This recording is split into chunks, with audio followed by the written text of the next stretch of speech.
श्री सरस्वती नमः। श्री गणेशाय नमः।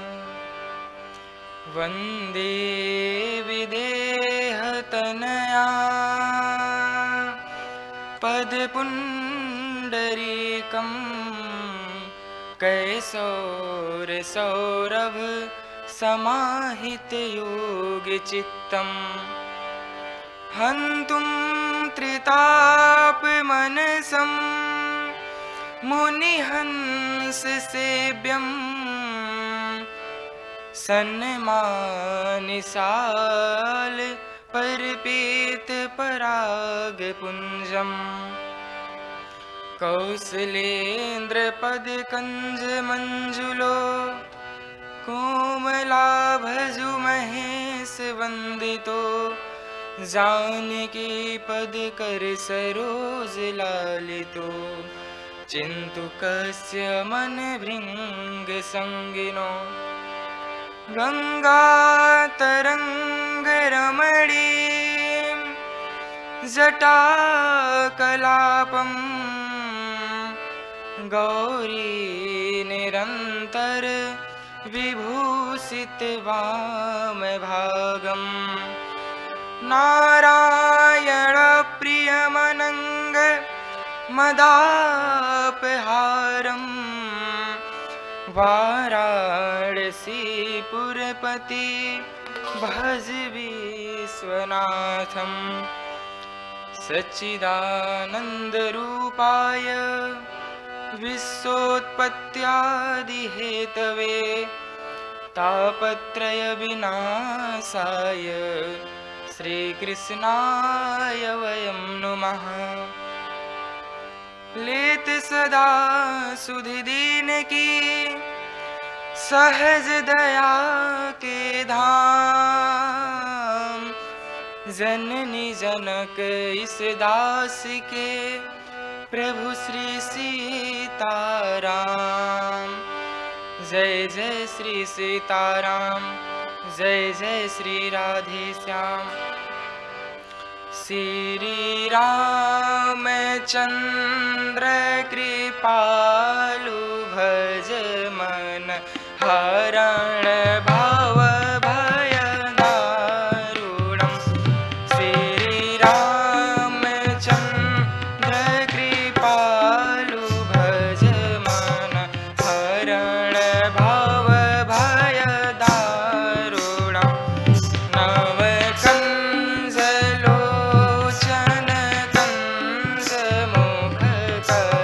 कंज पद कंजारूढ़म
आज हम सभी श्री राम नवमी के पावन उपलक्ष्य में भगवान श्री रामचंद्र जी का दिव्य अमृतमयी लीलामयी कथा को श्रवण कर रहे हैं। सर्वप्रथम श्री सद्गुरुदेव भगवान के चरण कमलों में प्रणाम करते हुए एवं पूज्य पिताश्री बाबा श्री के चरण कमलों में प्रणाम करते हुए आइए हम सभी भगवान श्री राम चंद्र जी के पावन दिव्य कथा में प्रवेश करते हैं। गोस्वामी जी लिखते हैं, एक बार त्रेता जुग माही शंभु गए कुंभजरी सिपाही।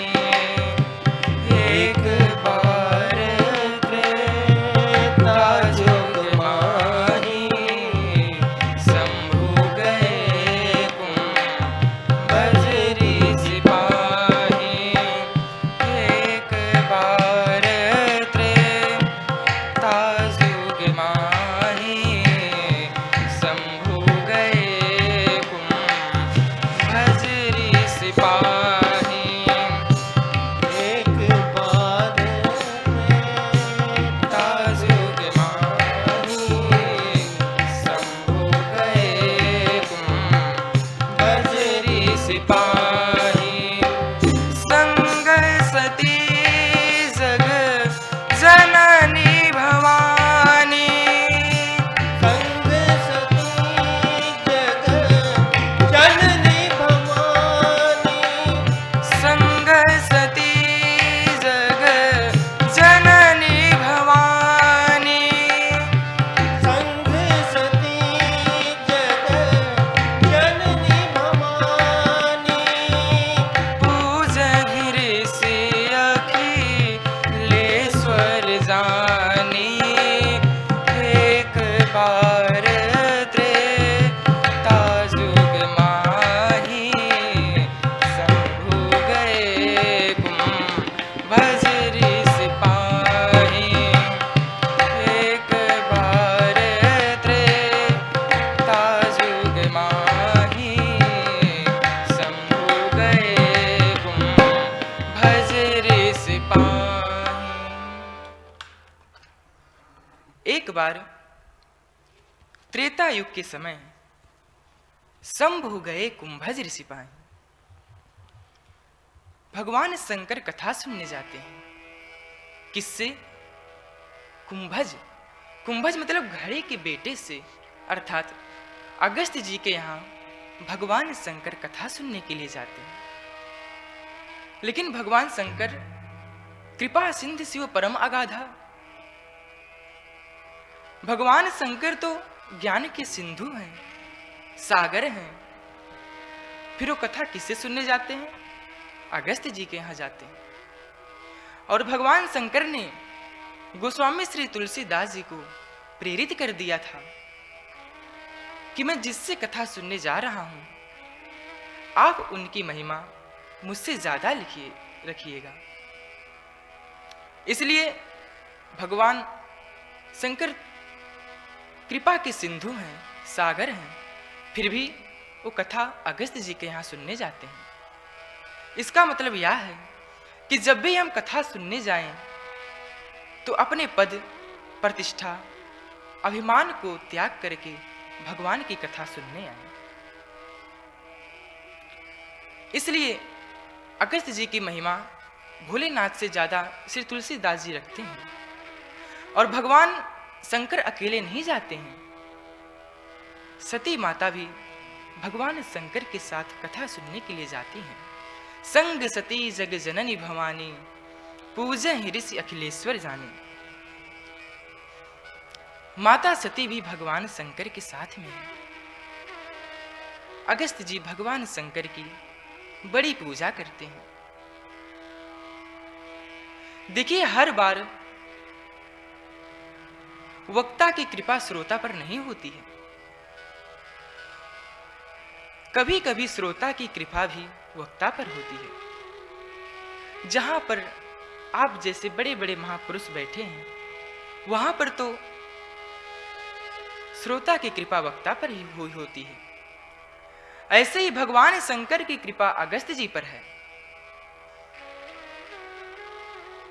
भगवान शंकर इस भाव से कथा को नहीं श्रवण करते हैं कि ये कथा मैंने बनाई है, परंतु माता सती इस भाव से सोचती हैं कि ये कथा तो हमारे पति ने ही बनाई है, हम उनसे कभी भी कथा सुन लेंगे, तो इनसे कथा क्या सुनना। तो भैया कथा सुनने गए थे कितने ने? कथा सुनने गए थे 2 ने, और कथा सुनी कितनों ने? 1 ने। भगवान शंकर केवल कथा को श्रवण करते हैं। राम कथा मुनि बरज बखानी, सुनि महेश परम सुख मानी। और मैं आप लोगों को एक बात बता दूं कि जो भी भगवान की कथा को श्रवण करता है, उसका पद, प्रतिष्ठा, मान सम्मान सब कुछ बढ़ जाता है। 2 अक्षर का भगवान शंकर का नाम था शंभु, 3 अक्षर का हो गया महेश, सुनि महेश परम सुख मानी। और उसके बाद भोलेनाथ कुछ दिन तक वहां पर रहते हैं। कहत सुनत रघुपति गुण गाथा, कुछ दिन तहां रहे गिरिनाथा। गिरिनाथा 4 अक्षरों का नाम हो गया। और माता सती ने भगवान की कथा नहीं सुनी थी, इसलिए गोस्वामी जी उनसे सारी उपाधियां छीन लेते हैं। मुनि सन विदा मांग त्रिपुरारी, चले भवन ले दक्ष कुमारी। तुलसीदास जी यहां पर दक्ष कुमारी लिखकर संबोधित करते हैं। दक्ष अर्थात अभिमान। अभिमान की बेटी को भगवान शंकर अपने साथ लेकर जाते हैं।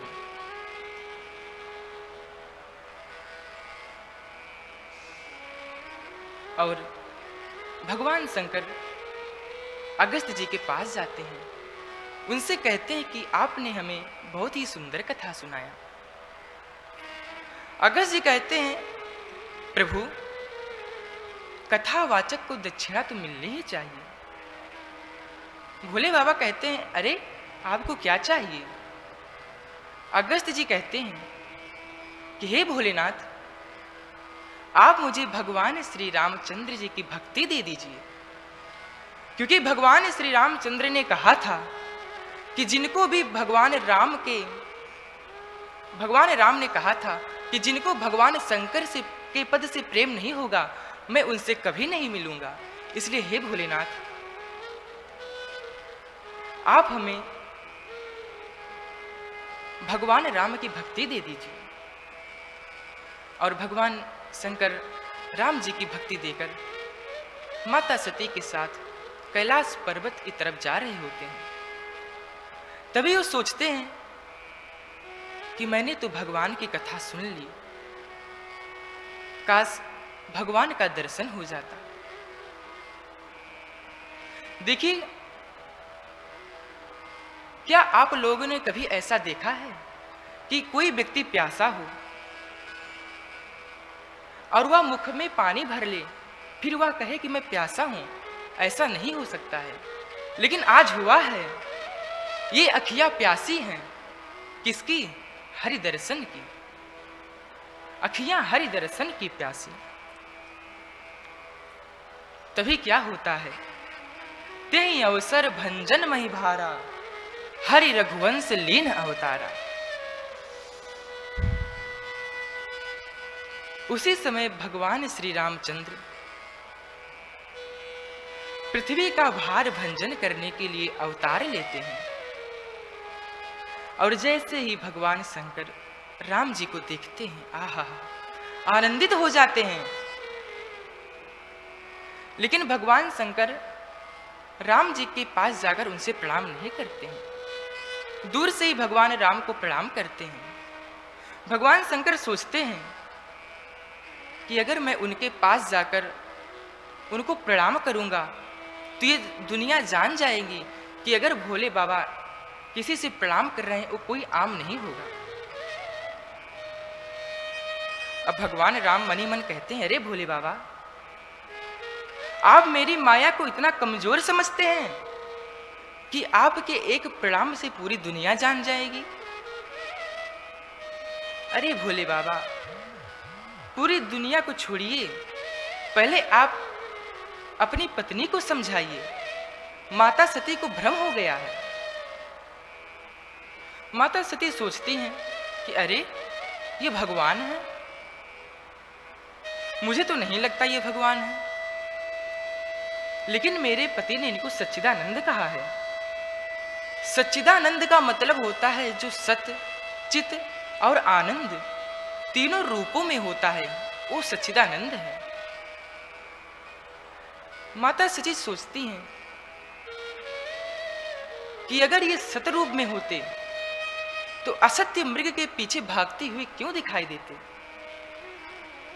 यदि ये चित रूप में होते तो इनको पता होना चाहिए कि माता सीता कहां पर है, और अगर ये आनंद रूप में होते तब ये रोते हुए क्यों दिखाई देते? अब भगवान शंकर समझ जाते हैं कि सती जी को भ्रम हो गया है। तब भोले बाबा कहते हैं कि अरे देवी, तुम भ्रम काहे को करती हो? अरे ये वही भगवान हैं जिनकी कथा हम लोग अभी अभी अगस्त जी से सुनकर आ रहे हैं, जिनका ध्यान नित्य निरंतर मुनि धीर जोगी सिद्ध संत सब लोग करते रहते हैं। ये वही भगवान हैं, तुम भ्रम क्यों करती हो? और भोले बाबा कहते हैं, मुनि धीर जोगी सिद्ध संतत विमल मन जहि ध्यावहि। मुनि धीर जोगी सिद्ध संतत विमल मन जहि ध्यावहि।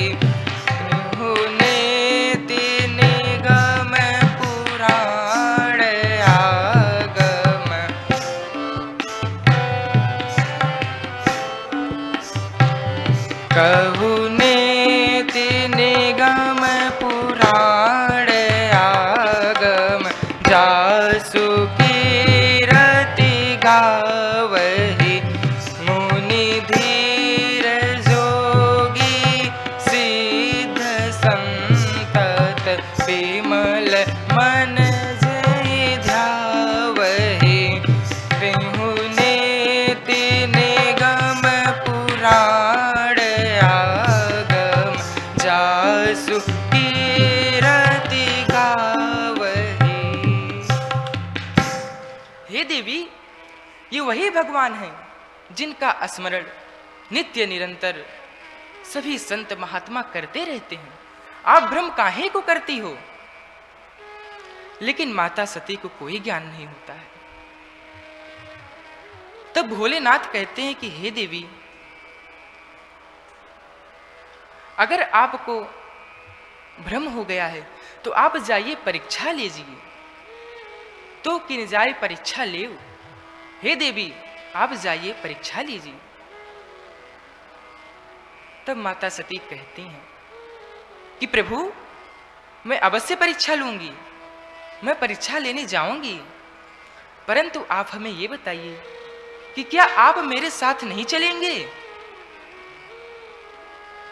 तब भोले बाबा कहते हैं, नहीं नहीं, मैं आपके साथ नहीं चलूंगा। सती जी कहती हैं, प्रभु, हम लोग साथ साथ कैलाश पर्वत से कथा सुनने आए, साथ साथ हम लोगों ने कथा सुनी और हम लोग साथ साथ जा रहे हैं। तो हे प्रभु, क्या मैं परीक्षा लेने जा रही हूं तो आप मेरे साथ नहीं चलेंगे?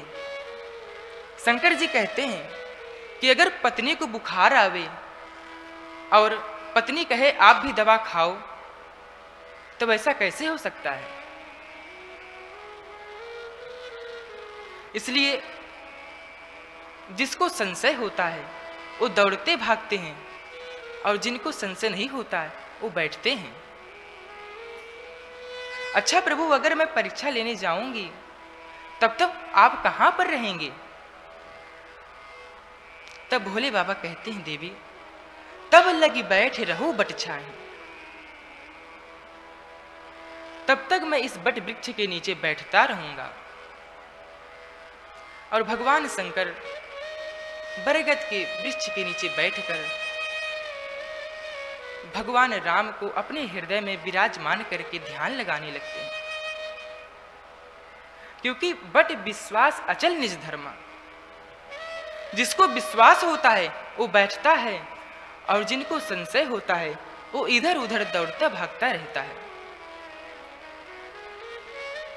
माता सती आती हैं भगवान राम की परीक्षा लेने के लिए। अब माता सती सोचती है कि परीक्षा कैसे लिया जाए। तब वह क्या करती हैं? माता सती सीता जी का वेश धारण कर लेती हैं। माता सीता का वेश धारण कर लेती हैं सती जी, और वेश धारण करके क्या करती हैं? भगवान श्री रामचंद्र के आगे आगे चल रही हैं।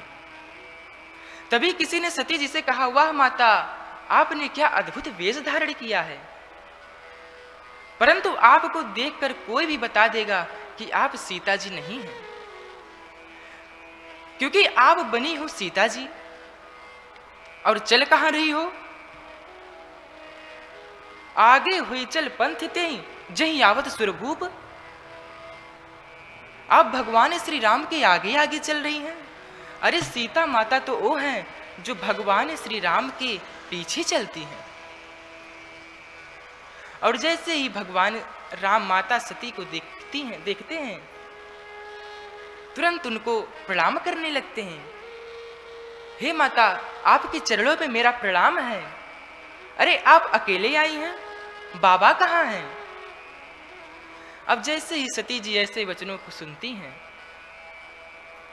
वो भागने लग जाती हैं। तो भगवान श्री राम लक्ष्मण जी से कहते हैं कि हे लक्ष्मण, देखो माता सती हमको दर्शन देने के लिए आई हैं, माता सती को प्रणाम करो। और भगवान राम और लक्ष्मण दोनों लोग माता सती को प्रणाम करने लगते हैं। और तुरंत जैसे ही भगवान राम माता सती को प्रणाम करते हैं, माता सती भागने लग जाती है। तब भगवान श्री राम सोचते हैं कि माता उतनी दूर से हमें दर्शन देने के लिए आई हैं, चलो उनको कुछ अपनी महिमा दिखाया जाए। तब भगवान राम क्या करते हैं? ऐसी माया रचते हैं कि जहां चितवई तहां प्रभु वासीना, सेवई सिद्धि मुनीस प्रवीणा। जहां जहां माता सती देखती हैं, वहां वहां सती विधाती इंद्रियां भगवान की सेवा करते हैं। अब जैसे ही माता सती ऐसी माया को देखती हैं, वह आंखें बंद कर कर बैठ जाती हैं और बहुत डर जाती हैं।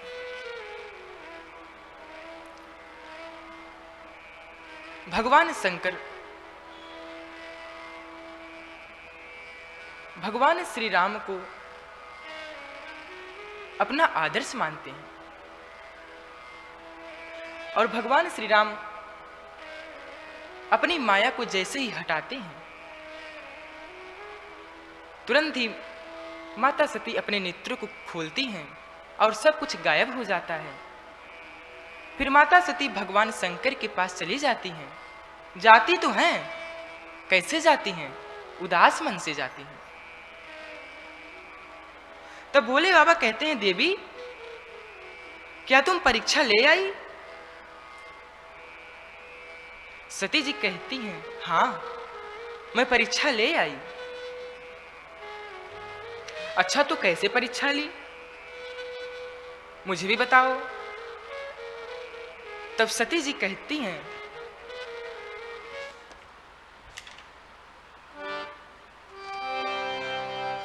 कछु न परीक्षा लेन गोसाई, कछु न परीक्षा लेन गोसाई, किन्ह प्रणाम तुम्हारी नाई, कछु न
मैंने कोई भी परीक्षा नहीं लिया। अरे देवी, जब तुमने परीक्षा नहीं लिया तब वहां पर गई काहे को थी? तब माता सती कहती हैं कि हे प्रभु, मैं तो प्रणाम करने गई थी। प्रणाम करने? अरे देवी, अगर आपको प्रणाम करना ही था तो वहीं से कर लेती जहां से मैंने किया था। वहां जाने की क्या आवश्यकता थी? तब शंकर जी क्या करते हैं? तब शंकर देखो धरे ध्याना, तब शंकर देखो धरे ध्याना, सती जो कीन चरित सब जाना, तब शंकर देखो धरे ध्याना, तब शंकर देखो धरे ध्याना, तब शंकर देखो धरे ध्याना, तब शंकर देखो धरे ध्याना।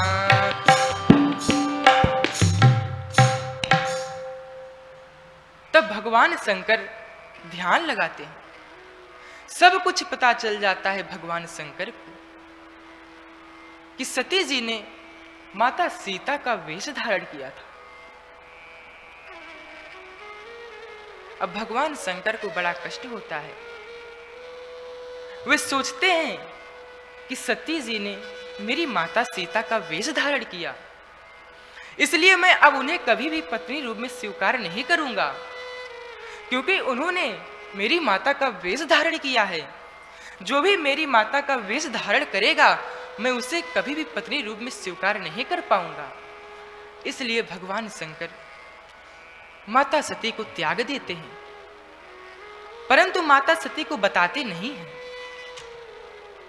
तुरंत आकाशवाणी होती है, जय महेश भले भगत दृढ़ाई, जय हो भोलेनाथ, आप में बहुत बड़ी भक्ति है। आपके बिना इतना कठिन प्रण कौन कर सकता है?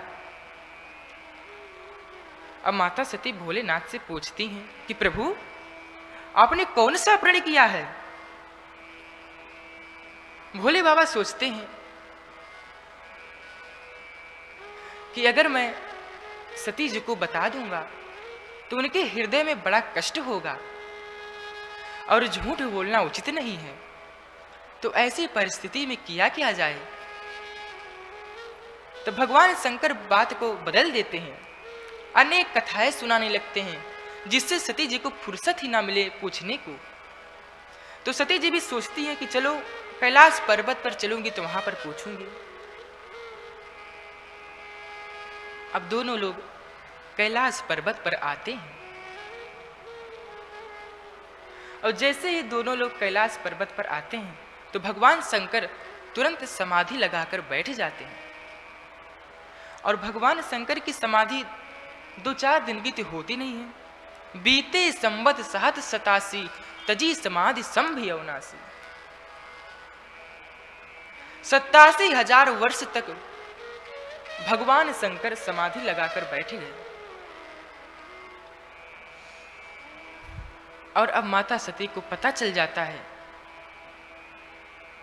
कि भोले बाबा ने उनका त्याग कर दिया है।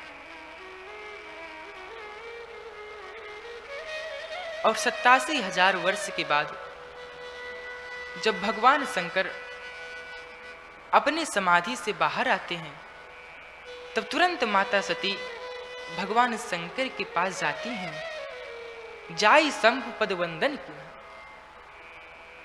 उनके चरणों में प्रणाम करने लगती हैं। और आज शंकर जी क्या करते हैं? सन्मुख शंकर आसन देना, सामने बैठाया है सती जी को भगवान शंकर ने। देखिए, माता पार्वती को भगवान शंकर वाम भाग में आसन देते थे,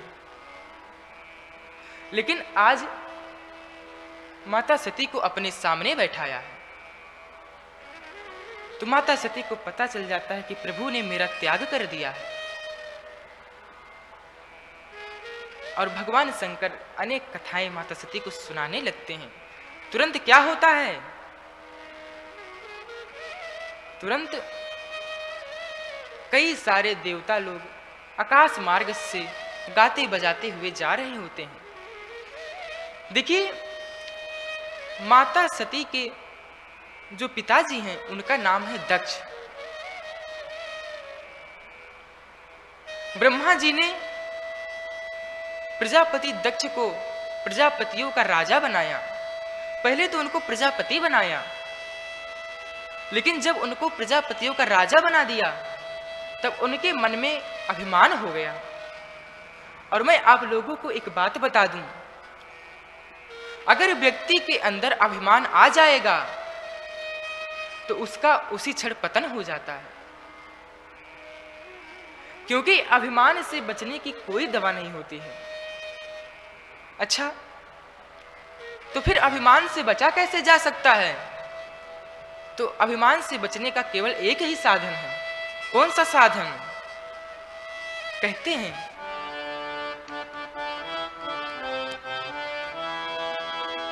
करते हो तुम कन्हैया सब काम हो रहा है, करते हो तुम कन्हैया सब काम हो रहा है। मेरा आपकी कृपा से, मेरा आपकी कृपा से सब काम हो रहा है।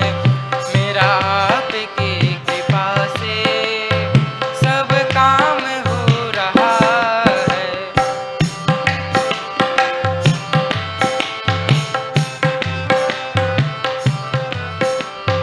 करते हो मेरे राघव, करते हैं मेरे राघव सब काम हो रहा है। मेरा आपकी कृपा से सब काम हो रहा है। मेरा आपकी कृपा से सब काम हो रहा है।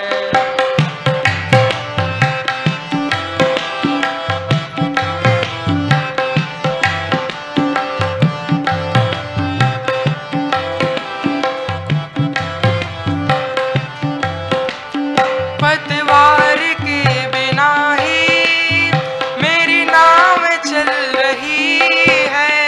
पतवार के बिना ही मेरी नाव चल रही है। पतवार के बिना ही मेरी नाव चल रही है। पतवार के बिना ही मेरी नाव चल रही है। हैरान है जमाना मंजिल भी मिल रही है। हैरान है ज़माना मंजिल भी मिल गई है। हैरान है जमाना मंजिल भी मिल रही है। हैरान है ज़माना मंजिल भी मिल गई है।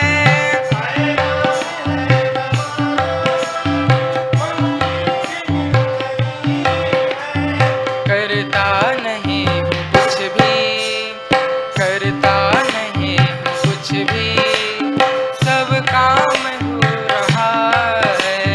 करता नहीं हूँ कुछ भी सब काम हो रहा है।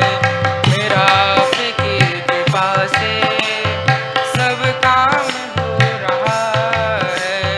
मेरा आपकी कृपा से सब काम हो रहा है। जब हमारे मन में आ जाएगा कि जो कुछ भी हमारे जिंदगी में हो रहा है सब हमारे ठाकुर जी ही कर रहे हैं, तब उसी क्षण से ये अभिमान रूपी कीड़ा हमारे जीवन से चला जाएगा। और अगर ये हमारे मन से, हमारे जीवन से चला जाएगा, उसी क्षण हमारी जिंदगी सुधर जाएगी।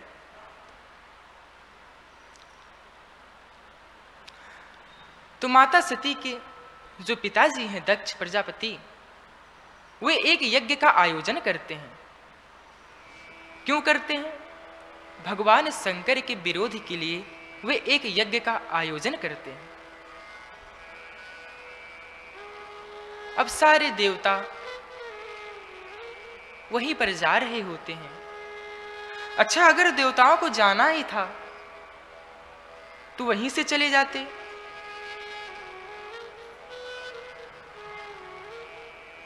वहीं से जाने की क्या आवश्यकता थी? जहां पर माता सती और भोलेनाथ बैठे होते हैं, इतना बड़ा आकाश था, कहीं से भी चले जाते।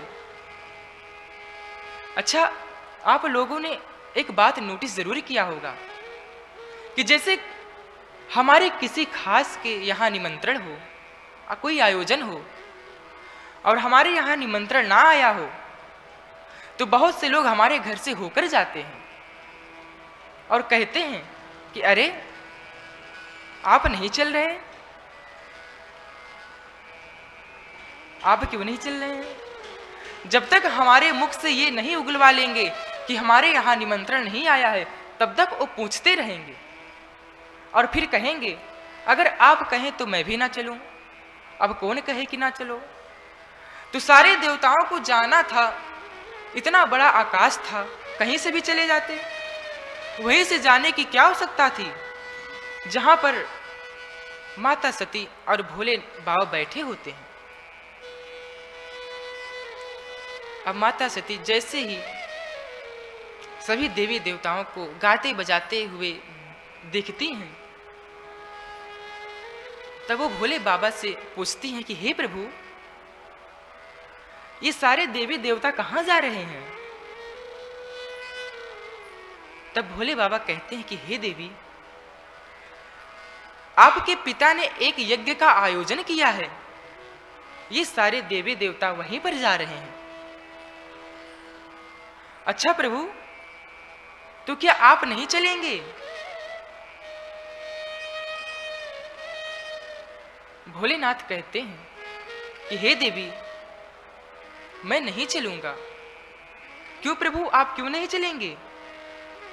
शंकर जी कहते हैं कि निमंत्रण नहीं आया है। तो माता सती कहती हैं हे प्रभु, पिता के यहां जाने में कौन सा निमंत्रण? तब शंकर जी कहते हैं कि हे देवी, बिना निमंत्रण के पिता के यहां जाने में कोई हर्ज नहीं है, लेकिन जहां पर जाने से हमारा कल्याण ना हो वहां पर नहीं जाना चाहिए। लेकिन माता सती नहीं मानती हैं। तो भगवान शंकर अपने कुछ गढ़ देकर माता सती को विदा करते हैं और माता सती अपने पिता के यहाँ जाती हैं। और जैसे ही वहां पर पहुंचती हैं तो क्या देखती हैं? सादर भली मिली एक माता, भगनी मिली बहुत मुस्काता। सादर भले मिले एक माता, सादर भले मिले एक माता, भगनी मिली बहुत मुस्काता। सादर भले मिले एक माता, सादर भले मिले एक माता, भगनी मिली बहुत मुस्काता। सादर भले मिले एक माता, सादर भले मिले एक माता, सादर भले मिले एक माता।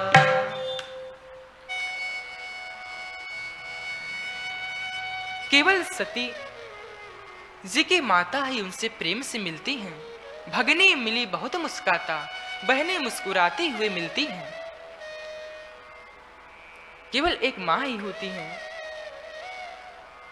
जो सदैव हमारा कल्याण चाहती हैं। सती जी अपने पिता के यहाँ पर जाते हैं। कोई भी उनसे प्रेम से नहीं मिलता है सिवाय एक के, केवल उनकी माता ही उनसे प्रेम से मिलती हैं। और मैं आप लोगों को एक बात बता दूं कि क्या आप लोगों ने ब्रह्मा जी को देखा है? क्या आप लोगों ने विष्णु जी को देखा है? क्या आप लोगों ने शिव को देखा है? नहीं देखा, लेकिन मैंने देखा है। मुझे नहीं पता कि ब्रह्मा जी सृष्टि का पालन करते हैं, परंतु ये अवश्य पता है कि हमारी माँ हम लोगों को जन्म देती हैं, हमारा पालन करती हैं। मुझे नहीं पता कि विष्णु जी इस सृष्टि का निर्माण करते हैं, लेकिन हमारी माँ हमारा निर्माण अवश्य करती हैं। हमें नहीं पता कि शंकर जी हमें सारी बुराइयों से बचाते हैं, लेकिन हमारी माँ हमें सारी बुराइयों से बचाती हैं। इसलिए वही हमारे लिए ब्रह्मा होती हैं, वही हमारे लिए विष्णु और वही हमारे लिए शिव हैं। जिसे देखो वो दगा देता है, दोस्त बनकर दगा देता है। एक माँ का दिल है दुनिया में, वरना मुफ्त में दुआ कौन देता है। तो सादर भली ही मिली एक माता, भगनी मिली बहुत मुस्काता। केवल माँ ही अच्छे से मिलती है। और सती जी जब यज्ञ में जाती हैं तो वो क्या देखती हैं? माता सती भगवान शंकर का कहीं भी स्थान नहीं देखती हैं। और जैसे ही वो भगवान शंकर का कोई स्थान नहीं देखती हैं, उनको बड़ा ही क्रोध आता है। और क्रोध की वजह से उनका पूरा शरीर लाल हो गया। और वो गुस्से में कहती हैं कि जो भी मेरे प्रभु भगवान शिव का विरोध किया है, उनको उनका फल जरूर मिलेगा। और ऐसा कहकर वो यज्ञ में कूदकर अपने प्राण को त्याग देती हैं। अस कही योगी आगिन तनु जारा, अस कही योगी आगिन तनु जारा, भयउ सकल मख हाहाकारा। अस कही योगी आगिन तनु जारा, अस कही योगी आगिन तनु जारा, अस कही योगी आगिन तनु जारा, अस कही योगी आगिन तनु जारा, भयउ सकल मख हाहाकारा। अस कही योगी आगिन तनु जारा।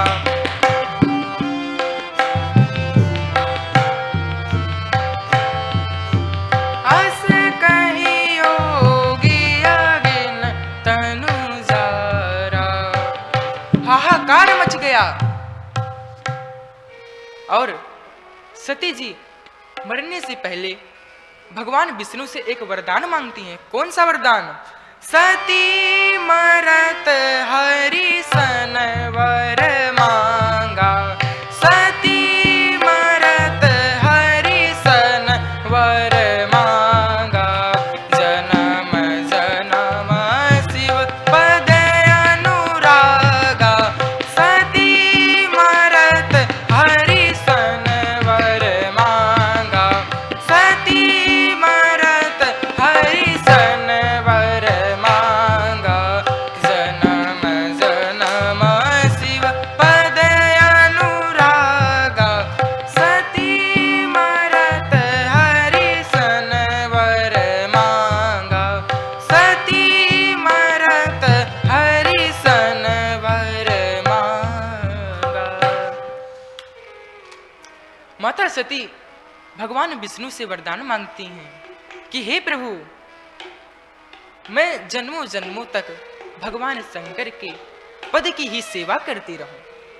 ऐसा कहकर माता सती अपने प्राणों को त्याग देती हैं। और फिर उनका जन्म कहाँ पर होता है? उनका जन्म तहि कारण हिमगिर गृह जाई, जन्मी पार्वती तन पाई। उसी कारण से हिमालय राज्य के यहाँ पर माता सती का जन्म होता है और अब पर्वत तनया बन गई है माता सती, और उनका नाम पार्वती रखा गया। पार्वती जी के माता का नाम मैना था और उनके पिता का नाम हिमालय राज। अब माता सती का जन्म हिमालय राज के यहाँ होता है। फिर नारद जी को बुलाया गया पार्वती जी की हस्तरेखा देखने के लिए। नारद जी आते हैं हस्तरेखा देखने के लिए। हस्तरेखा देखते हैं और कहते हैं कि हे हिमालय राज, आपकी पुत्री में सभी शुभ लक्षण हैं सिवाय एक के। नारद जी कहते हैं, जोगी जटिल अकाम, मन नगन अमंगल वेश, अस स्वामी यही का मिली, परी हस्त पर रेख। हिमालय राज ने कहा कि हे प्रभु, क्या ये मिट नहीं सकता? तब नारद जी कहते हैं कि नहीं, ये मिट नहीं सकता, इसे देव भी नहीं मिटा सकते हैं। हे हिमालय राज, आपकी पुत्री को जोगी जटिल अकाम मन नगन अमंगल वेश ऐसा वर मिलेगा। अब हिमालय राज बहुत दुखी हो जाते हैं और वे नारद जी से कहते हैं कि हे प्रभु, क्या यह मिट नहीं सकता है? तब हिमालय राज कहते हैं कि इसको देव भी नहीं मिटा सकते हैं। अच्छा, तो क्या हमें उदास होना पड़ेगा? तब नारद जी कहते नहीं, उदास होने की जरूरत नहीं है, क्योंकि इसे देव भले ही नहीं मिटा सकते हैं, परंतु महादेव जरूर मिटा सकते हैं। हे हिमालय राज, आप अपनी पुत्री को भगवान शंकर की वंदना करने के लिए भेज दीजिए। और माता सती, माता पार्वती भगवान शंकर की वंदना करने के लिए चली जाती हैं। माता सती बहुत घनघोर तपस्या करती हैं भगवान शंकर का, परंतु भगवान शंकर माता पार्वती से प्रसन्न नहीं हो रहे होते हैं। इसलिए भगवान शंकर के हृदय में राम जी प्रकट हो जाते हैं और तुरंत भगवान शंकर राम जी को प्रणाम करते हैं।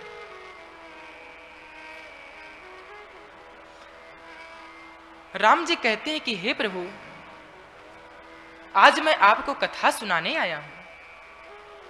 भोले बाबा कहते हैं, किसकी कथा? तब भगवान राम कहते हैं, अति पुनीत गिरिजा के करनी, बिस्तर सहित कृपा निधि बरनी। हे भोले बाबा, पार्वती जी आपके लिए इतना घनघोर तपस्या कर रही हैं और आप उनसे प्रसन्न नहीं हो रहे हैं। भगवान राम जैसे ही कथा सुना लेते हैं तब वो कहते हैं कि हे भोलेनाथ, कथावाचक को दक्षिणा तो मिलनी ही चाहिए। शंकर जी कहते हैं, प्रभु आपको क्या चाहिए? तब राम जी कहते हैं कि अब बिनती मम सुनहु शिव, जो मोह पर निज नेह, जाय विवाहु शैल जहि, यह महिमान्यु देव।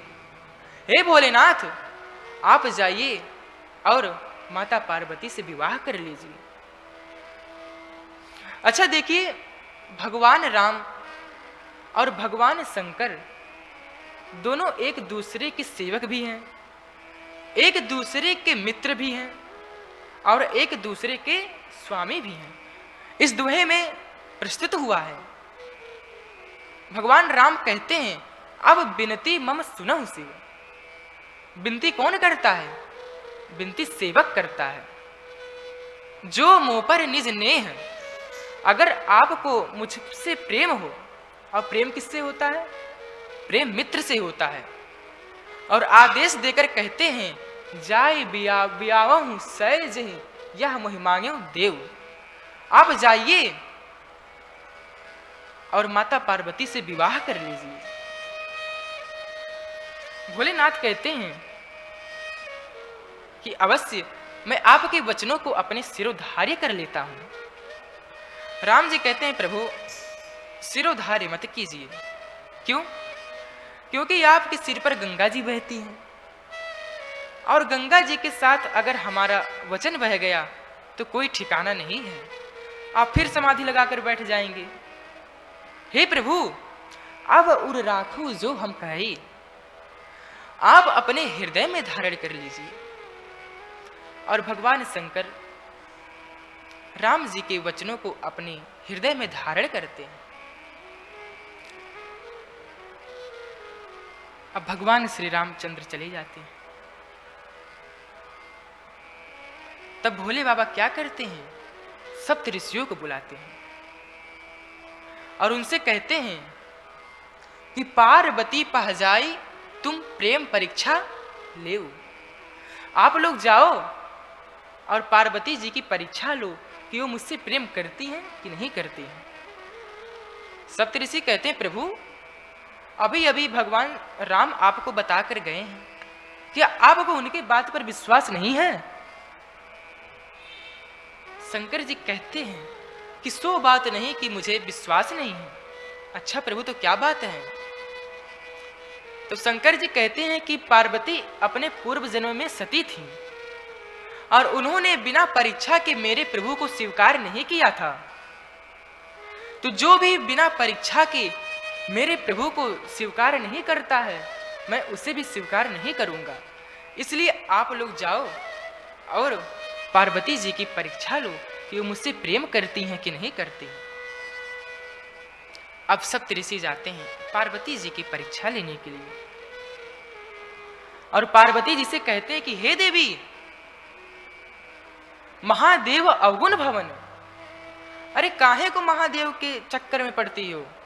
वो तो अमंगल के धाम है। चलो मैं तुम्हारा विवाह भगवान विष्णु से कराता हूं। विष्णु सकल गुण धाम, विष्णु तो सारे गुणों के धाम हैं, चलो मैं आपका विवाह उनसे कराता हूं। तो पार्वती जी कहती हैं जहीं का मन रम जाई सन, जिसका मन जहां पर रम जाता है उसका उसी से काम होता है। और पार्वती जी कह देती हैं जाना मैं कोटि लग रगरी हमारे, जाना मैं कोटि लगी रगर हमारे, वरहु संभुनत रहूं कुंवारी।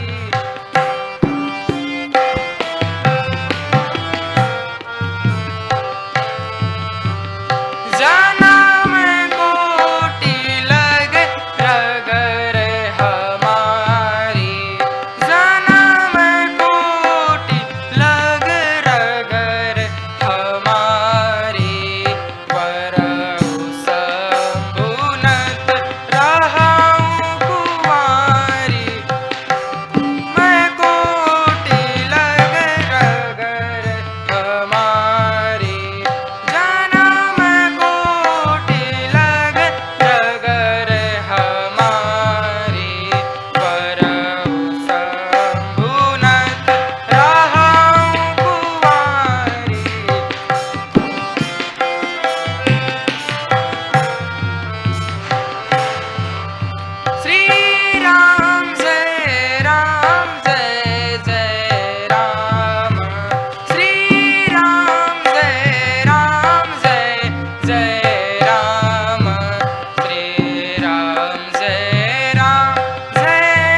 पार्वती जी कहती हैं कि चाहे करोड़ों वर्ष बीत जाए, परंतु मैं विवाह करूंगी तो केवल भगवान शंकर से करूंगी, वरना मैं कुंवारी मर जाऊंगी। अब जैसे ही सप्त ऋषि ऐसा सुनते हैं, देख प्रेम बोले मुनि ज्ञानी, जय जय जय जब जगदम्बिके भवानी। ऐसा प्रेम देखकर सारे मुनि बोले, जय हो जगदम्बिके भवानी, आपकी जय हो। अब सप्त ऋषि भगवान शंकर के पास आते हैं और उनसे कहते हैं, प्रभु माता पार्वती आपसे बहुत प्रेम करती हैं।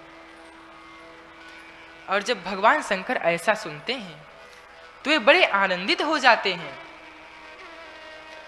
और वो क्या करने लग जाते हैं, वे फिर समाधि में लीन हो जाते हैं। मन थीर कर तब शंभु सुजाना, लगे करण रघुनायक ध्याना।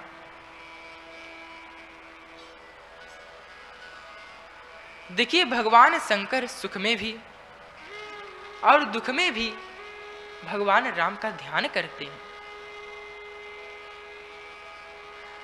और भगवान शंकर की समाधि का फायदा दो लोगों को मिल रहा था।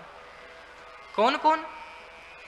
पहला तो स्वयं भगवान शंकर को मिल रहा था और दूसरा तारकासुर को मिल रहा था। अच्छा, भगवान शंकर के समाधि का लाभ तारकासुर को क्यों मिल रहा था? क्योंकि तारकासुर को वरदान मिला था कि भोलेनाथ ने तारकासुर को वरदान दिया था कि मेरे पुत्र से ही तुम्हारी मृत्यु होगी। इसलिए तारकासुर सोचता है कि पुत्र तो तभी होगा जब भगवान का विवाह होगा,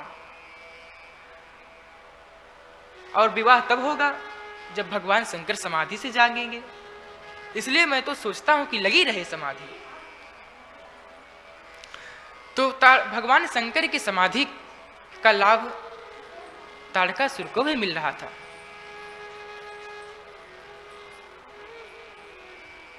परंतु सारे देवता सोचते हैं कि अगर भगवान शंकर समाधि से नहीं जागेंगे तो तारकासुर का वध कैसे होगा। इसलिए देवराज इंद्र कामदेव को बुलाते हैं भगवान शंकर की समाधि भंग करने के लिए। कामदेव आया। देवराज इंद्र कामदेव से कहते हैं कि हे कामदेव, तुम्हारे लिए काम है। कामदेव कहता है कि मेरा नाम कामदेव है, मुझे कामदेव? कौन सा काम है? तब इंद्र कहते हैं कि तुम्हें समाधि भंग करना है। किसका समाधि भंग करना है? इंद्र कहते हैं कि तुम्हें शंकर जी की समाधि भंग करनी है। कामदेव कहता है कि मैं सबकी समाधि भंग कर लूंगा, परंतु शंकर जी की समाधि भंग करने में नहीं जाऊंगा। इंद्र कहते, मित्र, मैं तुमको जाते हुए देखना चाहता हूं। कामदेव कहता है, जाते हुए तो देख लोगे, परंतु आते हुए नहीं देख पाओगे। अब कामदेव गया भगवान शंकर की समाधि भंग करने के लिए। देखिए कामदेव समाधि कैसे भंग करता है। कामदेव आम के पत्तों के पीछे छिपकर भगवान शंकर पर चोट करता है। देखिए कामदेव जिस पर चोट करता है वह आम होता है, बस वह कामदेव की वजह से खास दिखने लगता है। कामदेव का वाण जिसको लगे जागा हुआ सो जाता है। भगवान शंकर सोए हुए थे, जाग गए। छोटी समाधि शंभु तब जागे। और जैसे ही कामदेव को पत्ती के पीछे छुपा हुआ देखा, बहुत क्रोध आया। भगवान शंकर की तीसरा नेत्र खुल गया और तुरंत कामदेव जलकर राख हो गया। जब शिवती शरणयन उभारा, जब शिवती शरणयन उभारा, जब शिवती शरणयन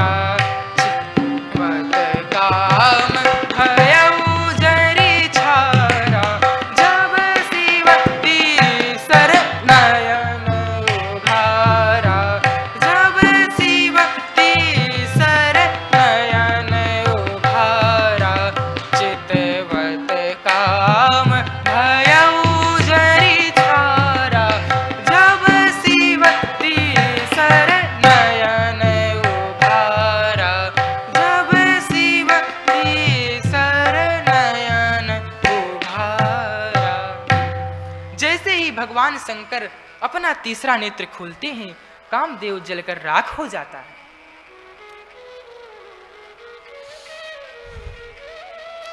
देखिए, कामदेव की पत्नी का नाम रति था। वे भगवान शंकर के पास आती हैं और कहती हैं कि आपने मेरे पति को मार दिया। भगवान शंकर कहते हैं, कोई बात नहीं देवी, जब यदुवंश कृष्ण अवतारा वही है हरण महामहि भारा। जब यदुवंश कृष्ण अवतारा वही है हरण महामहि भारा। कृष्ण तनय हुई है पति तोरा। कृष्ण तनय हुई है पति तोरा। वचन अन्यथा होई न मोरा। जब यदुवंश कृष्ण अवतारा वही है हरण महामहि भारा। जब यदुवंश कृष्ण अवतारा वही है हरण महामहि भारा। जब द्वापर युग में भगवान श्री कृष्ण का जन्म होगा तो उनका पुत्र प्रद्युम्न तुम्हारा पति काम होगा। अब रति जी तो चली गई, सारे देवता आते हैं, भगवान शंकर की स्तुति करने लगते हैं। प्रभु प्राणनाथम भजे विश्वनाथम, श्री पशुपतिनाथम भजे विश्वनाथम। भगवान शंकर की स्तुति करने लगते हैं, लेकिन देवता लोग थोड़े थोड़े डर रहे होते हैं भगवान शंकर से।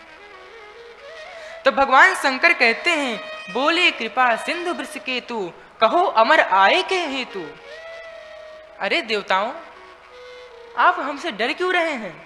आप तो अमर हैं। देवता लोग कहते हैं, प्रभु जिस काम को आपने जला दिया वो भी तो अमर ही था।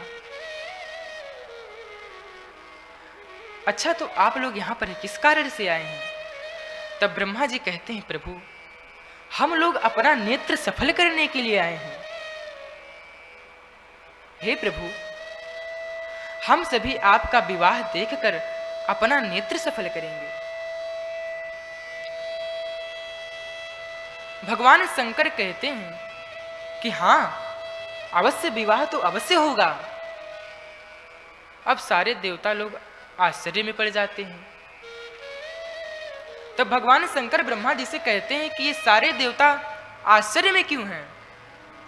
ब्रह्मा जी कहते हैं, प्रभु अभी अभी आपने काम को जला दिया और विवाह करने के लिए राजी हो गए, इसलिए सारे देवताओं को आश्चर्य हो रहा है। तो भगवान शंकर कहते हैं कि मैंने काम को जला दिया और विवाह करने के लिए तैयार हो गया, तो इससे जगत को यह निर्देश जाता है कि मैं काम की प्रेरणा से नहीं, मैं तो राम की प्रेरणा से विवाह करने के लिए तैयार हो रहा हूं। तो सारे देवता प्रार्थना कर कर चले गए। अब भगवान शंकर के जो रुद्रगण लोग थे वे भगवान शंकर के पास आते हैं और उनसे कहते हैं, प्रभु आपने विवाह की स्वीकृति तो दे दी, पर आप मुझे ये बताइए कि क्या आपके घर में कुछ है? शंकर जी कहते हैं, मेरे घर ही नहीं है तो रहेगा क्या? अच्छा प्रभु, आपके घर नहीं है तो आपको कोई चिंता नहीं है? शंकर जी कहते हैं, मुझे चिंता करने की क्या आवश्यकता है? क्यों प्रभु? क्योंकि मेरा चिंता करने वाले तो स्वयं मेरे प्रभु हैं। अगर वो मेरी चिंता करते हैं तो मुझे चिंता करने की क्या आवश्यकता है? मुझे एक घटना याद आ रहा है महाभारत का। महाभारत के युद्ध के दौरान एक बार भीष्म पितामह ने प्रतिज्ञा कर ली कि कल मैं अर्जुन को मार दूंगा।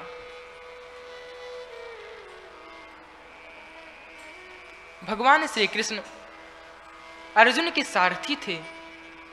बीच में जब उनको यह खबर मिलती है तब वो बड़े उदास हो जाते हैं और वे सोचते हैं कि बेचारा अर्जुन, उसको भी पता चल गया होगा, वह भी बहुत उदास होगा, अभी तक वह सोया भी नहीं होगा। अब भगवान श्री कृष्ण शिविर में आते हैं, घोड़ों को अश्वशाला में बांधकर जैसे ही वह अर्जुन के शिविर में जाते हैं तो वे क्या देखते हैं? वे देखते हैं कि अर्जुन तो बेखबर सो रहे हैं। अब भगवान श्री कृष्ण सोचते हैं कि अर्जुन को पता नहीं होगा, चलो अर्जुन को बताया जाए। तो अर्जुन के पास भगवान श्री कृष्ण जाते हैं और कहते हैं, अर्जुन तुम सो रहे हो, मैं तुमको ऐसी खबर सुनाऊंगा कि तुम्हारी नींद उड़ जाएगी। अर्जुन कहते हैं, कौन सी खबर माधव? अरे वही खबर कि कल भीष्म पितामह मुझे मार देंगे। अब भगवान श्री कृष्ण आश्चर्य में पड़ जाते हैं कि अरे इतनी बड़ी खबर है और तुम बेखबर सो रहे हो, तुम्हें कोई चिंता नहीं है। तब भगवान अर्जुन कहते हैं भगवान श्री कृष्ण से कि हे माधव, जिसके लिए आप जग रहे हैं अगर वो नहीं सोएगा तो सोएगा कौन? तो वैसे ही भगवान शंकर कहते हैं कि मुझे चिंता करने की क्या आवश्यकता, क्योंकि मेरी चिंता तो मेरे प्रभु कर रहे हैं। अच्छा, रुद्रगण लोग कहते हैं, प्रभु आपने इतनी बड़ी स्वीकृति तो दे दी, अगर लाज चली जाएगी तब क्या होगा? तब शंकर जी कहते हैं, तू दीन दयाल सुनी तब ते, जब ते मन में कुछ ऐसी बसी है, हेरू कहाँ और जाऊं कहाँ, बस तेरे ही नाम की फैट कसी है। तेरे ही आसरो एक मलूक, प्रभु सो नहीं कोई और जैसी है। ए हो मुरारी पुकारू कहाँ, ये मेरी हंसी नहीं तेरी हंसी है। अरे मेरी लाज थोड़ी जाएगी, प्रभु की लाज जाएगी जो ये सब करवा रहे हैं। तो दीन दयाल सुनी जब ते, तब ते मन में कुछ ऐसी बसी है।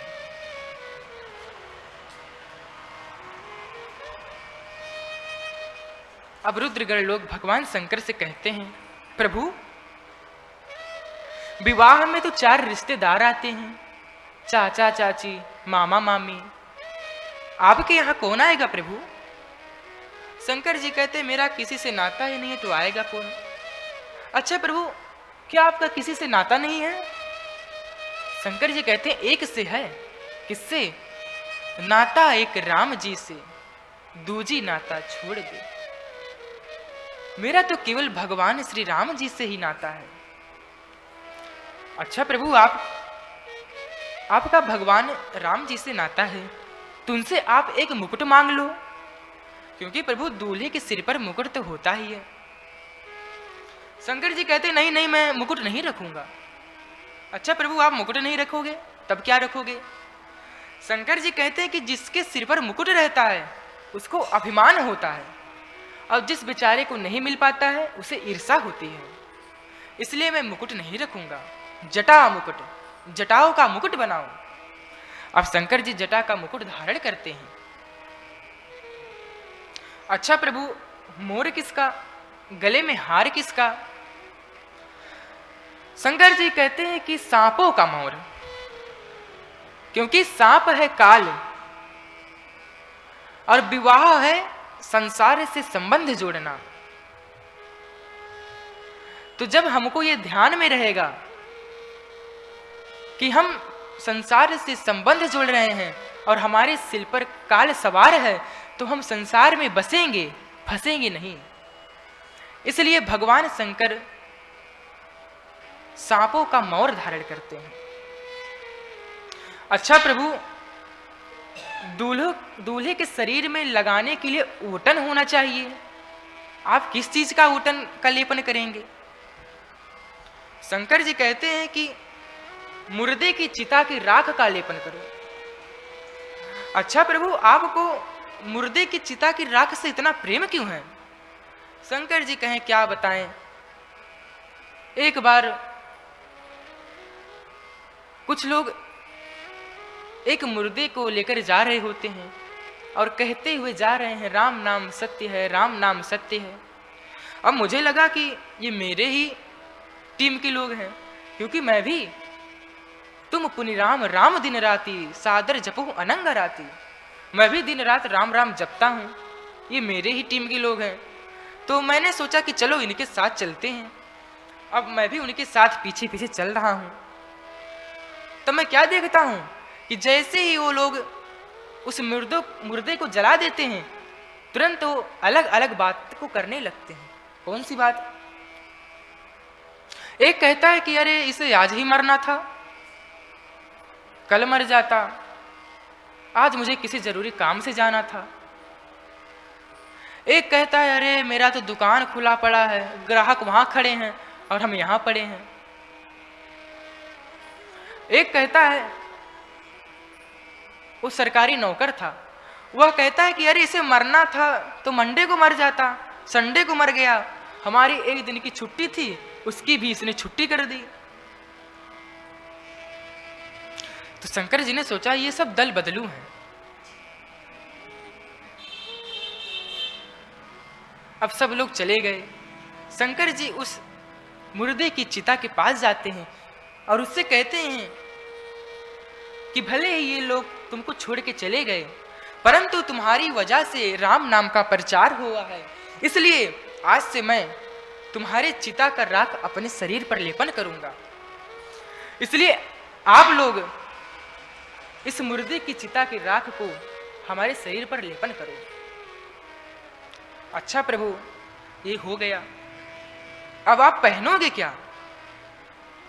शंकर जी कहते हैं बाघांबर पहनेंगे, क्योंकि जब शेर जंगल में गरजता है तो सब लोग डर जाते हैं, और जब हम बाघांबर पहन के वहां पर जाएंगे तो जब सब लोग बाघांबर को देखेंगे तो सोचेंगे कि बड़े बड़े गरजने वालों का ये हाल है। अच्छा प्रभु, बाघांबर को रोकने के लिए एक आभूषण होना चाहिए, कमरबंद, नहीं तो बीच में बाघांबर गिर के लटक जाए तब क्या होगा?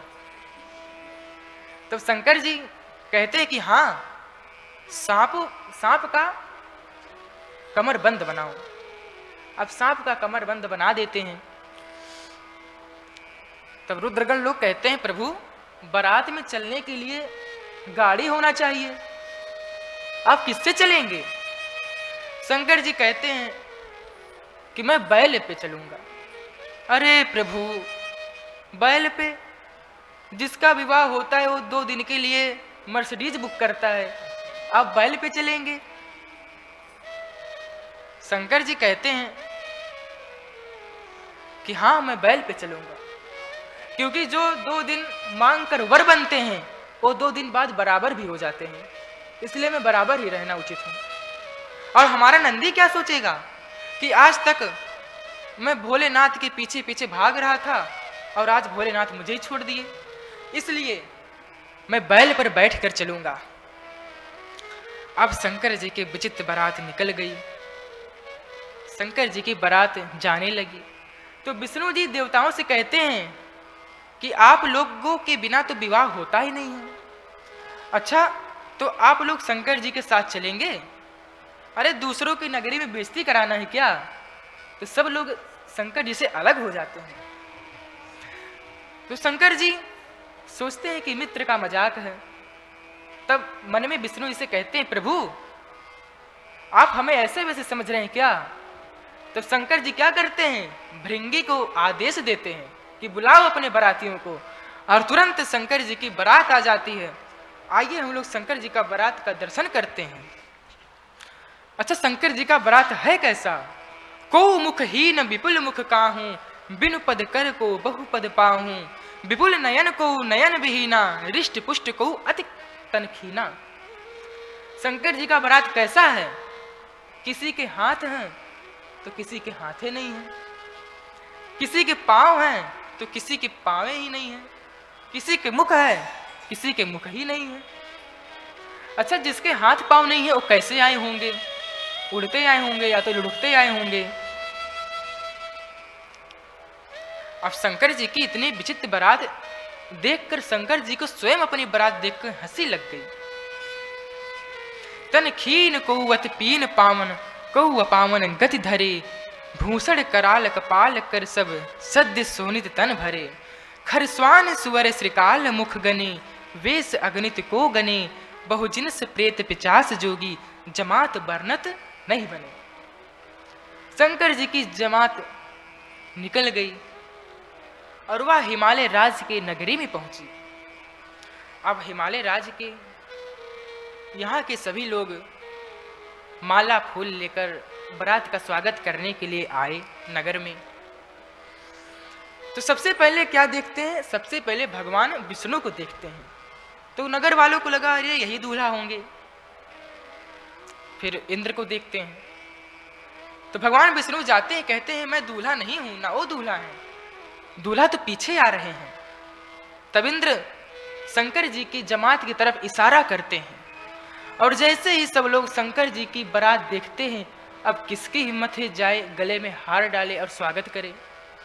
हाहाकार मच गया, सब लोग इधर उधर भागने लगे, कोई इधर भागे कोई उधर भागे। कुछ बच्चे भी उसमें बारात देखने के लिए आए हुए होते हैं, कोई इधर गिर पड़ के भागे कोई उधर गिर पड़ के भागे।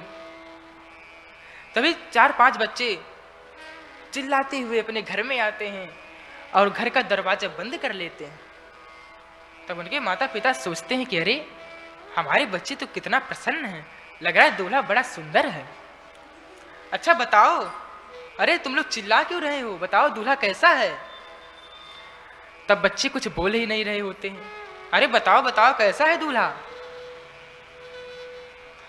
आप कहते हैं कि मैं बता नहीं सकता, परंतु उस महिमा का वर्णन जरूर कर सकता हूं।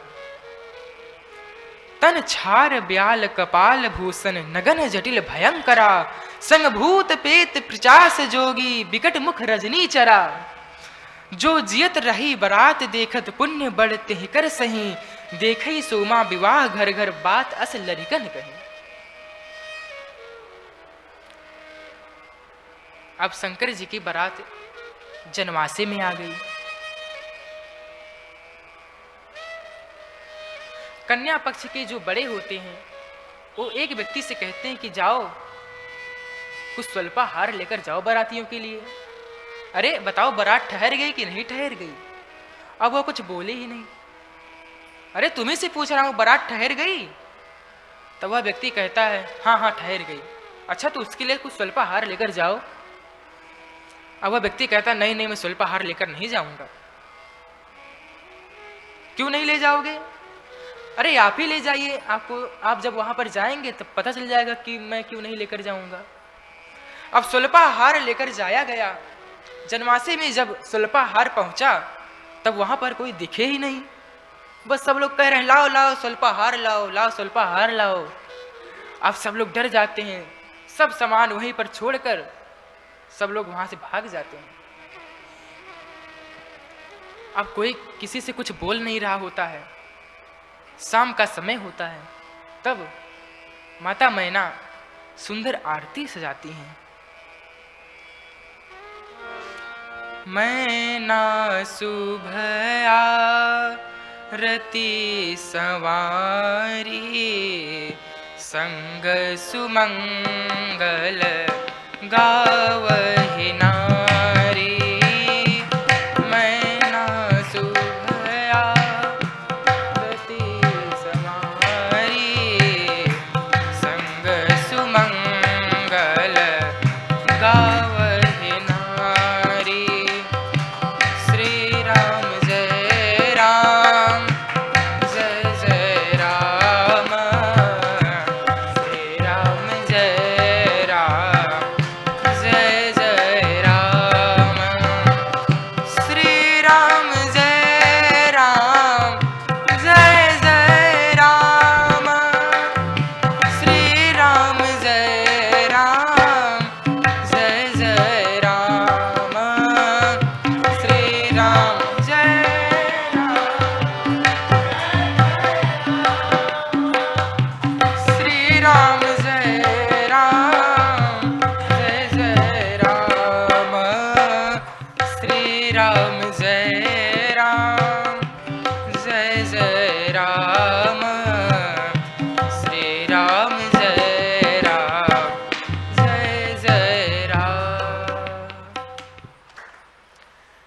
के समय में माता मैना सुंदर आरती सजाती हैं।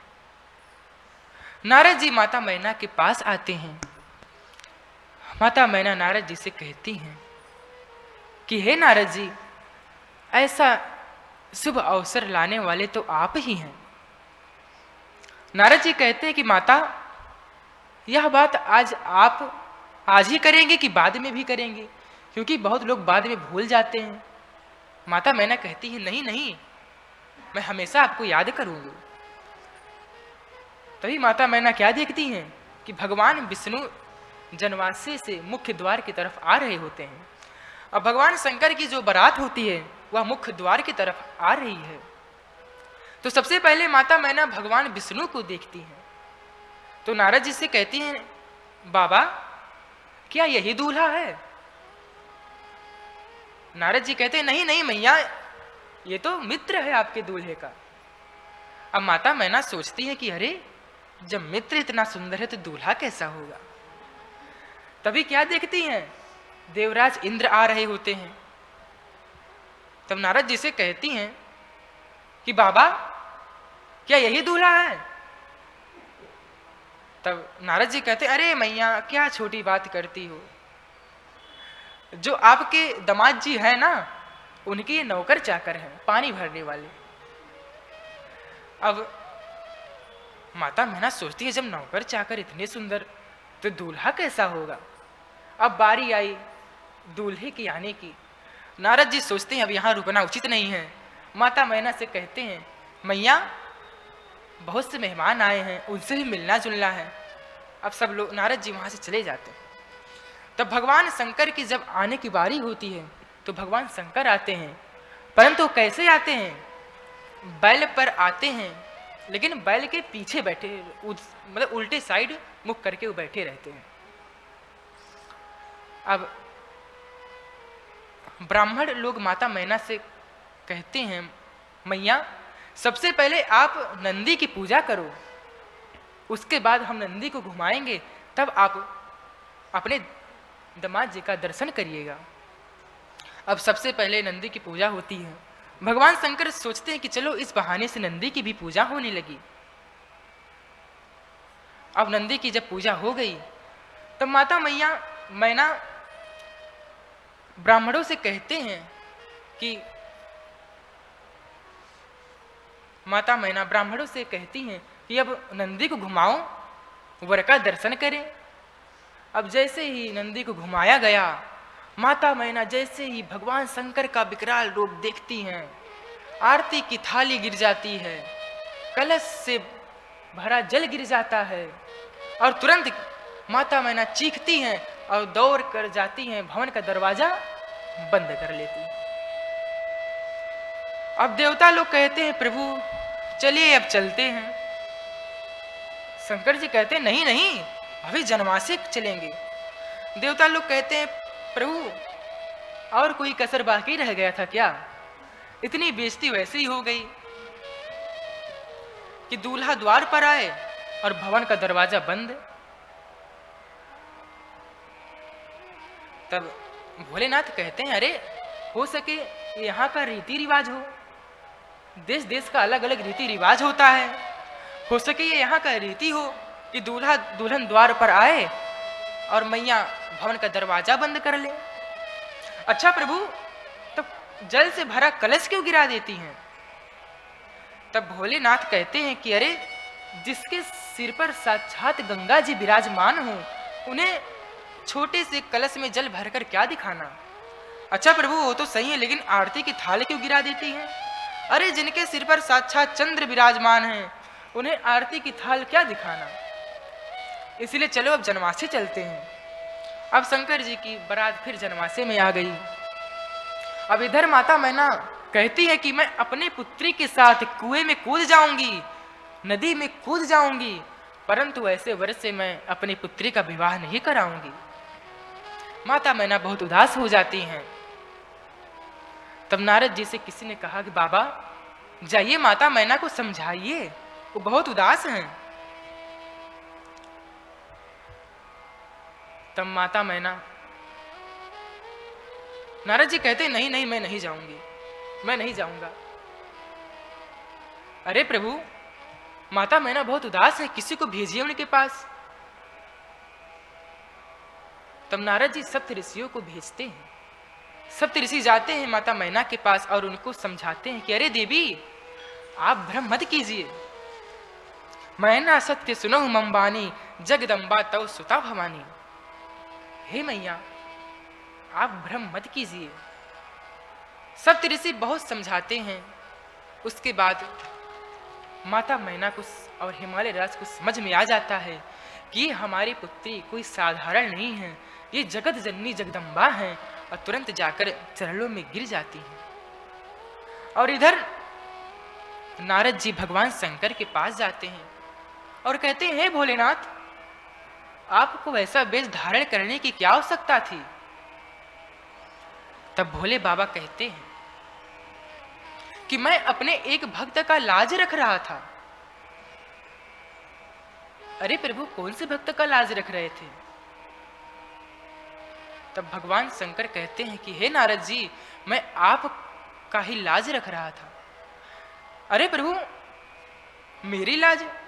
हाँ, आपने ही तो कहा था कि आप ऐसा वेश धारण कर लो। नारद जी कहते हैं, अरे मैंने कब कहा था? तब भगवान शंकर कहते हैं, जब आप हस्तरेखा देखने के लिए गए थे, तब आपने ही हिमालय राज से कहा था, जोगी जटिल अकाम मन नगन अमंगल वेश, ऐसे स्वामी यही का मिली परी हस्त पर रेख। आपने कहा था जोगी होगा, जटिल होगा, इसलिए मैंने जटाएं धारण कर ली। अमंगल वेश कहा था, इसलिए मैंने अमंगल वेश बना लिया। हे नारद जी, मैंने आपकी लाज रखने के लिए ही ऐसा वेश धारण किया। अब जैसे ही नारद जी सुनते ही तुरंत वो भगवान के चरणों में गिर जाते हैं और कहते हैं कि हे प्रभु, आप मेरी लाज को रखने के लिए ऐसा वेश धारण किए। प्रभु, मैं आपके चरणों में कोटि कोटि प्रणाम करता हूं। तब भगवान कहते हैं, प्रबल प्रेम के पाले पड़कर प्रभु को नियम बदलते देखा, अपना मान भले टल जाए पर भक्त का मान न टलते देखा। हमारे भोलेनाथ बड़े दयालु हैं। वो अपने भक्तों के ऊपर बहुत ही जल्द कृपा करते हैं। जिनके जटाओं में साक्षात गंगा जी विराजमान हैं, जिनके सिर पर चंद्र विराजमान हैं, कर्पूर गौरम करुणावतारम संसार सारम भुजगेंद्रहारम सदा वसंतम हृदयारविंदे भवम भवानी सहितम नमामि। ऐसे हैं हमारे भोलेनाथ। शंकर तेरी जटा में, शंकर तेरी जटा में बहती है गंगाधारा। शंकर तेरी जटा में, बाबा तेरी जटा में बहती है गंगाधारा। शंकर तेरी जटा में, शंकर तेरी जटा में बहती है गंगाधारा।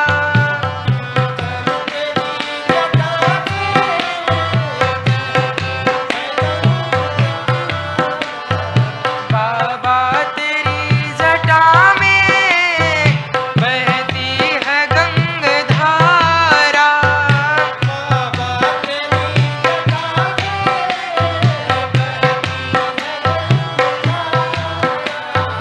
काली घटा के अंदर, काली घटा के अंदर जिम्मेदामिनी उजाला।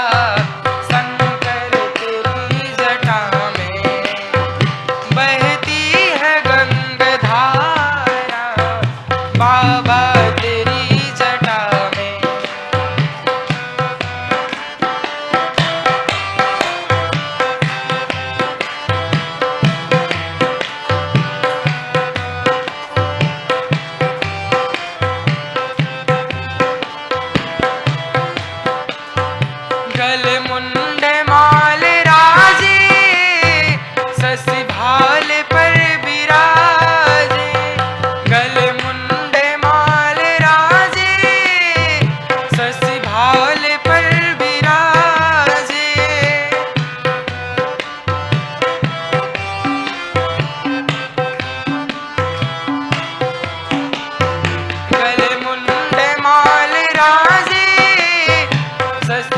काल पर विराजे।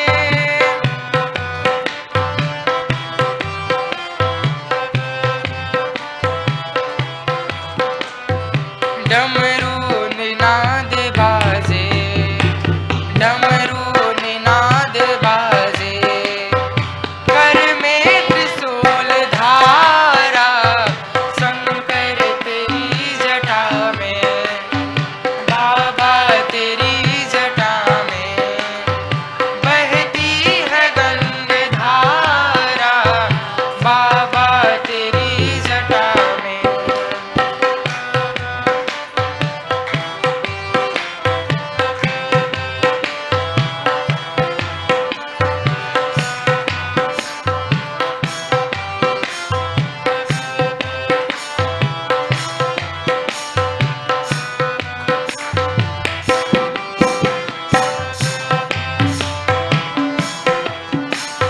मृग चरम वासनधारी, वृषराज पर सवारी,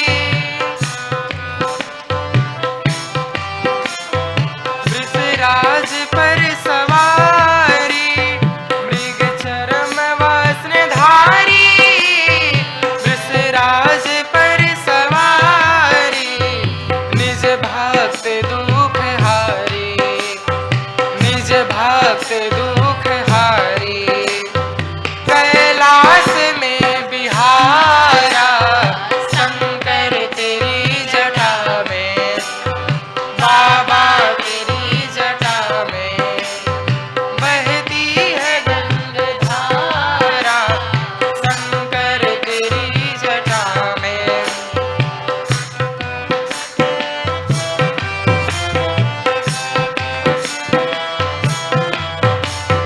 त्रिगति न तेज राशि, कटिबंधना के फांसी,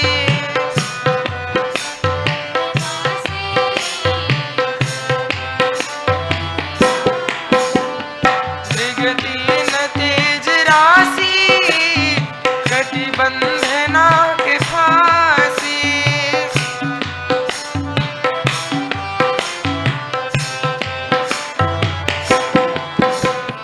मैया है संग दासी, मैया है संग दासी, सब विश्व के आधारा, शंकर तेरी जटा में, बाबा तेरी जटा में, बहती है गंगाधारा, शंकर तेरी जटा में।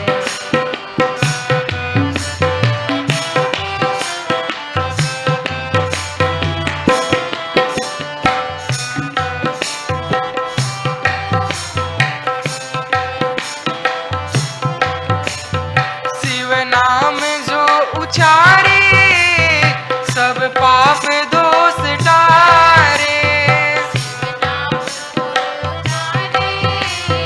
सब पाप दोष टारे, शिव नाम जो उचारे, सब पाप दोष टारे, ब्रह्मानंद ना बिसारे, ब्रह्मानंद ना बिसारे, भव सिंधु पार तारा, शंकर तेरी जटा में, बाबा तेरी जटा में, बहती है गंगाधारा, शंकर तेरी जटा में, बाबा तेरी जटा में, बहती है गंगाधारा, बाबा तेरी जटा में, शंकर तेरी जटा में, बाबा तेरी जटा।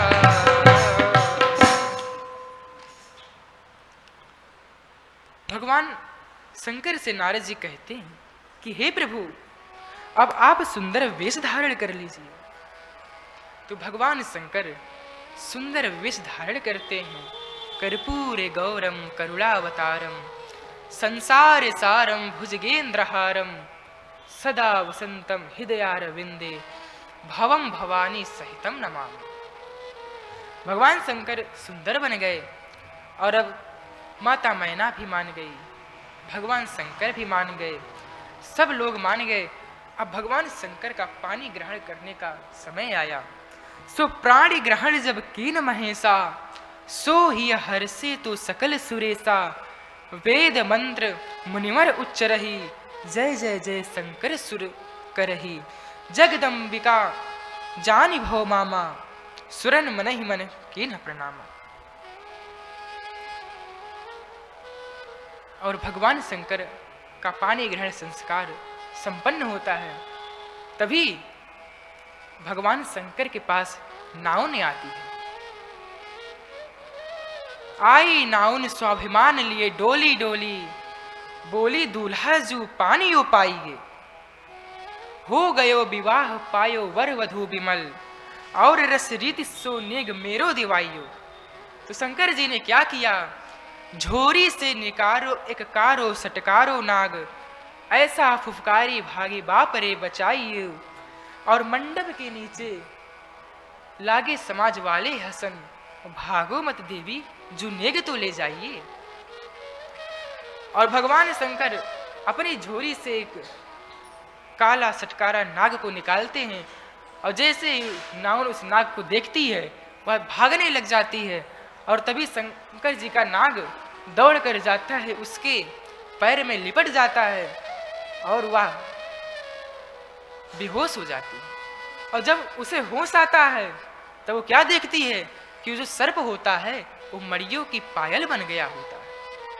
तब वह नाउन कहती है, तेरे दरबार के आली ही निराली शान, खुद सखावाद को तेरे गलियों में चक्कर काटते देखी। फैलाया जिसने भी दामन तेरे दरबार में, तुझे देता नहीं देखी मगर झोली भरी देखी। और भगवान शंकर का विवाह यही पर सा आनंद संपन्न होता है। अच्छा, भगवान शंकर के विवाह को श्रवण करने से हमें क्या लाभ होगा? कहते हैं, याह उमा शंभु विवाह जे नर कहै सुनहि जे गावहि। याह उमा शंभु विवाह जे नर कहै सुनहि जे गावहि। कल्याण का जे विवाह मंगल, सर्वदा सुख पावहि।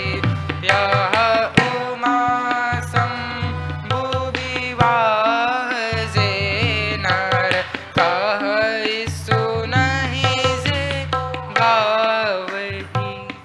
यही पर भगवान शंकर का विवाह सा आनंद संपन्न होता है। आइए हम लोग भगवान का कीर्तन करते हैं, उसके बाद वाणी को विराम करते हैं। आप सभी लोग आरती प्रसाद लेकर यहाँ से जाइएगा।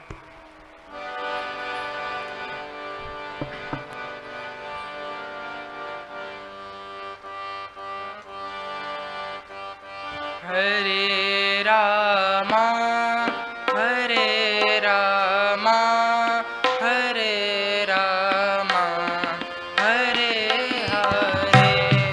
हरे रामा हरे रामा हरे रामा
हम लोग भगवान की आरती करते हैं। आप सभी लोग आरती प्रसाद लेकर यहाँ से जाइएगा।